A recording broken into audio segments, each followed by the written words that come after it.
The night before Rosh Hashanah, I had the opportunity to officiate at a beautiful wedding on a cliff overlooking the ocean just as the sun was setting. I have to say, I love officiating at weddings.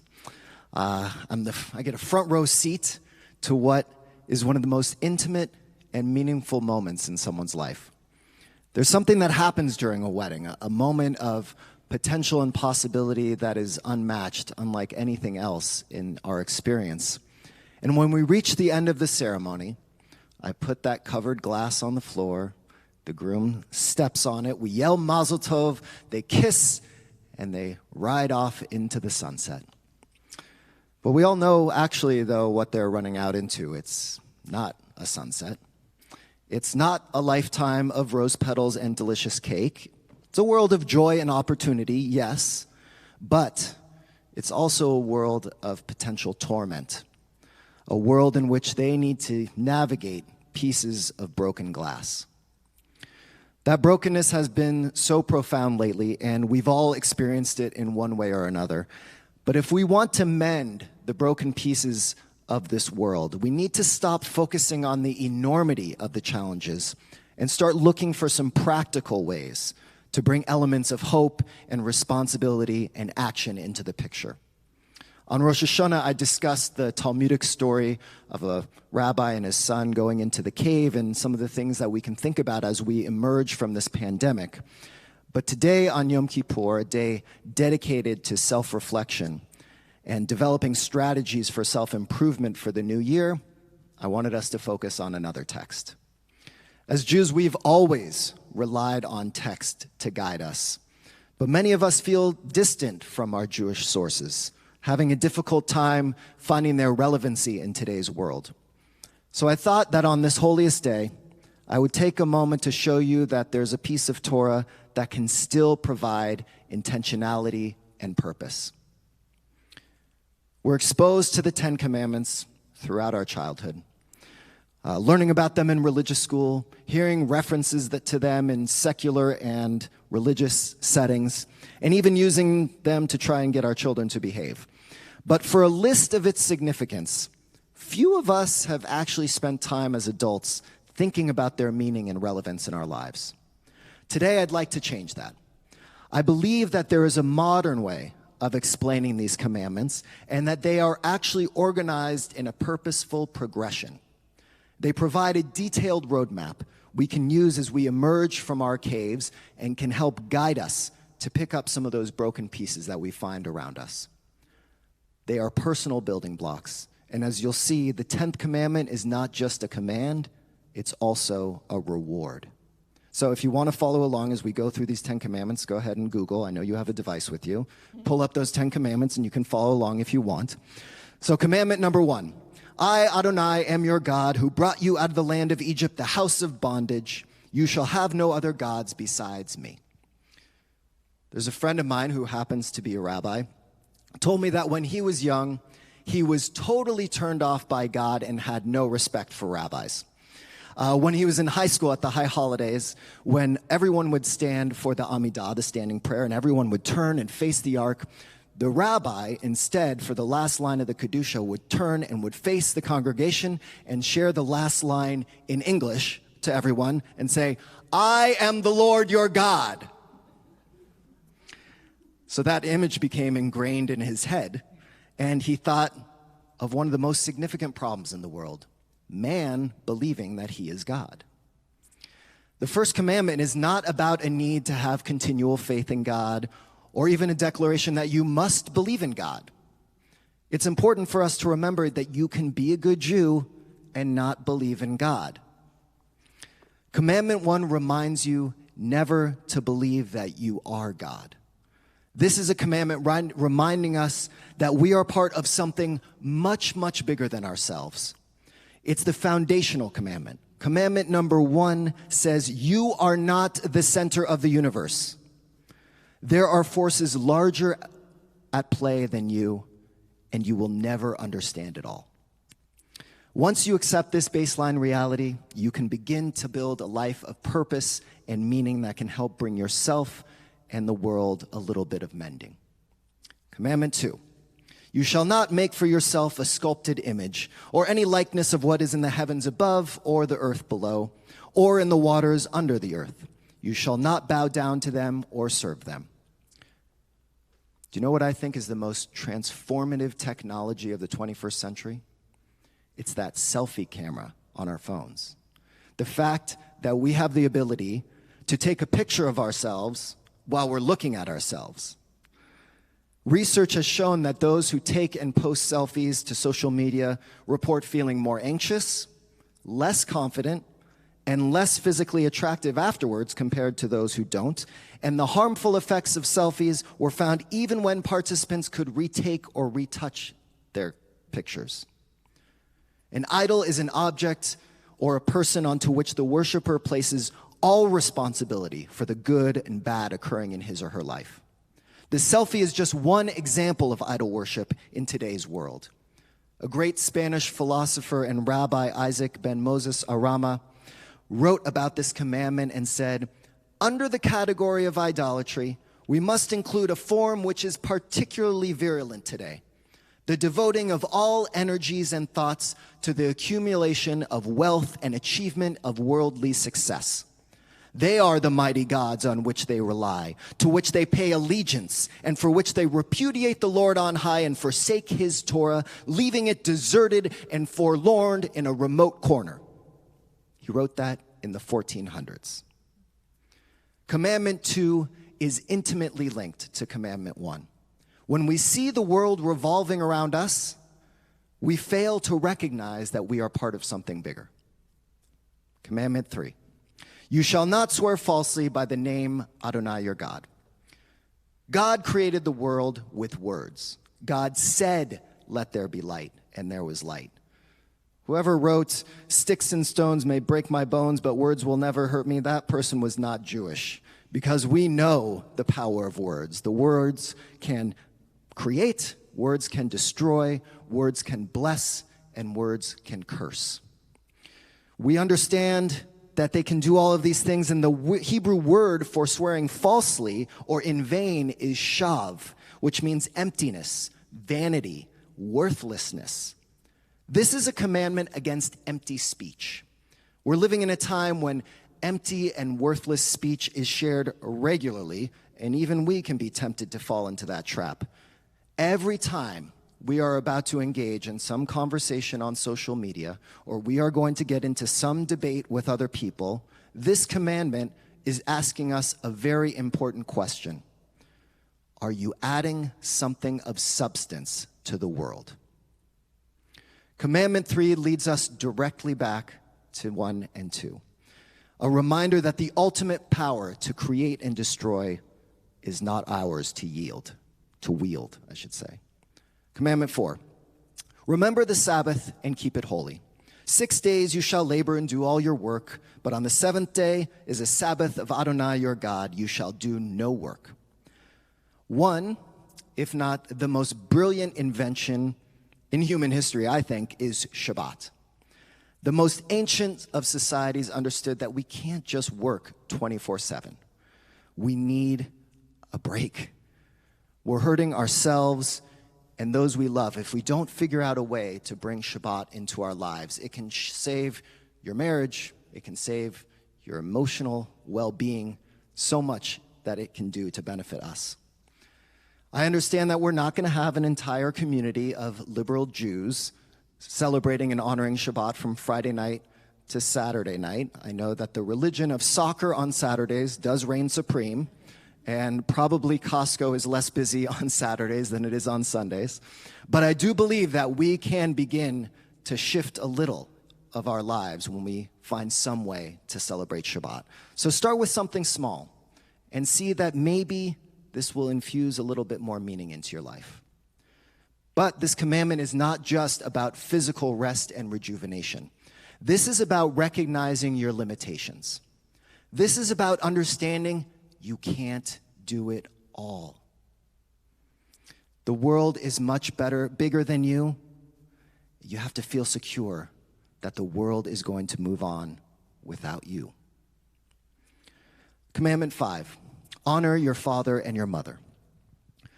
There are three elderly women sitting at the Jewish home bragging about their children. And one of them says, "My son is so devoted to me. For my birthday, he gave me an all-expense cruise around the world." And the second woman says, "That's nothing. My son, he threw me an amazing birthday party, and he brought everyone out from the East Coast so that they could be with me." And the third woman says, "Neither of you have anything on me. My son, he goes to therapy 3 times a week, $250 a session. You know what he talks about the whole time? Me." This commandment doesn't say, love your mother and father, because actually rarely does the Torah command love. But this is about the idea of honoring something else. This is about a commandment of history. It's about knowing that we are a link in a chain of tradition that is much longer than we are. It reminds us that we're just a small piece of a much bigger story. So take the time to learn your family's story. Commandment 6, you shall not murder. Don't murder people. Literally, but also figuratively. Most of us feel as though this commandment doesn't apply to us. We're not murderers. We'd never do something like that. But this commandment is more than just destroying another person by physical harm. It's also about destroying someone with words, destroying someone's character, their well-being, or their reputation. You know that feeling sometimes when you just want to destroy someone who's crossed your path, or that feeling like you just want to take someone down and just have them fall from grace? Well, according to our tradition, it's okay to have those thoughts. But the difference is whether or not you act on those impulses. Commandment 6 is saying, if we act on those thoughts, that's when we're breaking the commandment. Do not go and search and destroy. Don't look for the weaknesses in others and try to exploit them. The first murder in the Torah was fratricide, Cain killing his brother Abel because of disappointment, ego, jealousy, competition, and greed. As we learned in Commandment 3, God created the world with words, but God also created us B'Tselem Elohim, in the image of God. Let's not destroy those images of God.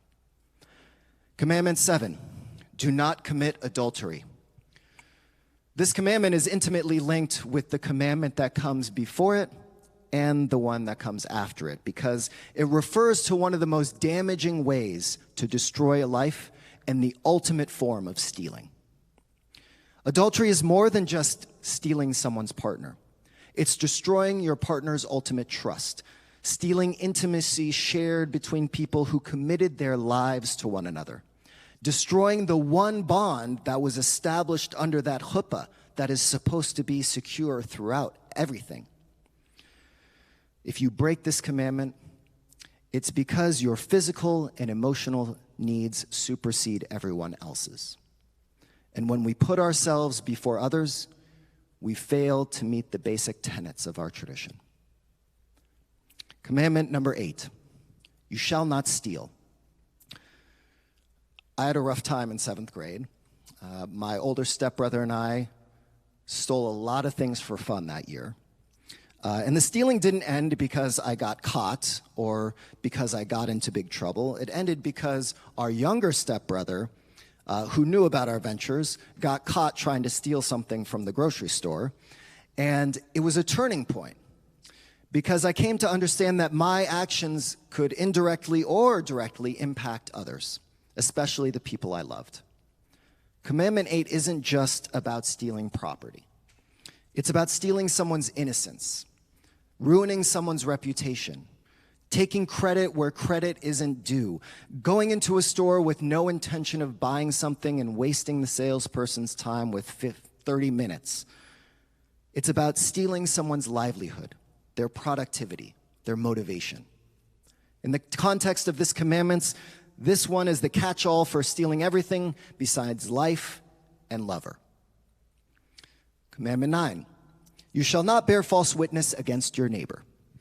The simplest way to describe this commandment is don't lie. We have to remember that this commandment is not limited to our face-to-face interactions with people, This also extends to the way in which we share information and interact online. It's reprehensible what some people are willing to say on social media, things that they would never say if they were face-to-face with someone, but for some reason they feel emboldened to do so online. As a Bravanel, a 14th century rabbinic commentator, states, "After the admonition not to harm your fellow in deed, neither his body, nor his wife, nor his goods, comes the admonition not to harm him by words of mouth.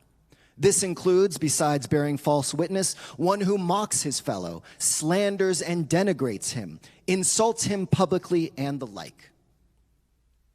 As he points out, this commandment isn't limited to lying. It's about anything negative you say to or about another person. But the person we are most likely, most prone to lie to, is ourselves. We do it often. We do a good job of hiding it from ourselves, but Commandment 9 reminds us that in order to live a life of purpose, a life of wholeness, we must be honest and true to others, but more importantly, true and honest with ourselves. Okay, we've made it. We're at commandment number 10. You shall not covet your neighbor's house. You shall not covet your neighbor's wife, or his female or male slave, his ox or his ass, or anything that is your neighbor's. I want your car. That's a very nice house. If I could have a body like that. See, I could be coveting right now. In my mind, you wouldn't know it. Coveting is the longing for something that's not rightfully ours, and almost always, the object of our desire is something that belongs to someone else. We covet when our energy is directed toward a neighbor, a friend, a colleague who has possessions and position that aren't our own. And we covet ourselves when we simply can't accept the reality that something that was once ours is no longer. But as I mentioned in the beginning, the final commandment is more than a command. This is a reward. If you can follow those first 9 commandments, you won't want anyone else's possessions. You won't want anyone else's life. You won't have to covet anything. Because if you follow those first 9 commandments, you recognize that you are not the center of the universe, and you have faith that you'll never be able to understand it all. You don't see the world as your selfie. You use words to create, not to destroy. You understand that the world goes on without you, and you're okay with that. You recognize that you're part of a larger historical context and that you have a responsibility to pass on certain values. You don't murder through actions or words. You would never steal someone else's partner or betray your own. You don't steal credit or time or resources from anyone else. And you don't lie to yourself or others. When you live by these 9 guidelines, the 10th commandment isn't even an issue. You're already living a life of meaning and purpose.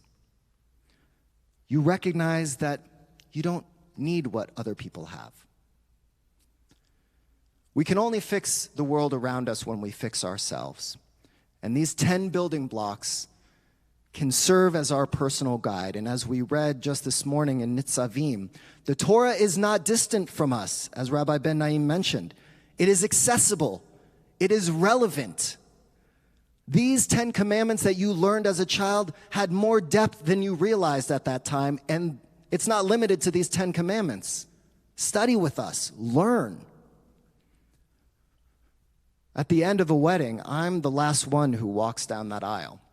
And before I do, I'm standing there under the chuppah, and I'm holding those broken pieces of glass in my hand. And I stand there and I think about how difficult, if not impossible, it would be to try and put that glass back together. We're walking into a year that is full of brokenness. We have it in ourselves. We see it all around us in the world. But let these commandments guide you. Let our tradition guide you. And slowly but surely, even if we can't put all the pieces back together, we can mend some of that brokenness for ourselves and then ultimately for the world around us. May this be a year of mending and of healing. Gemar Chatima Tova.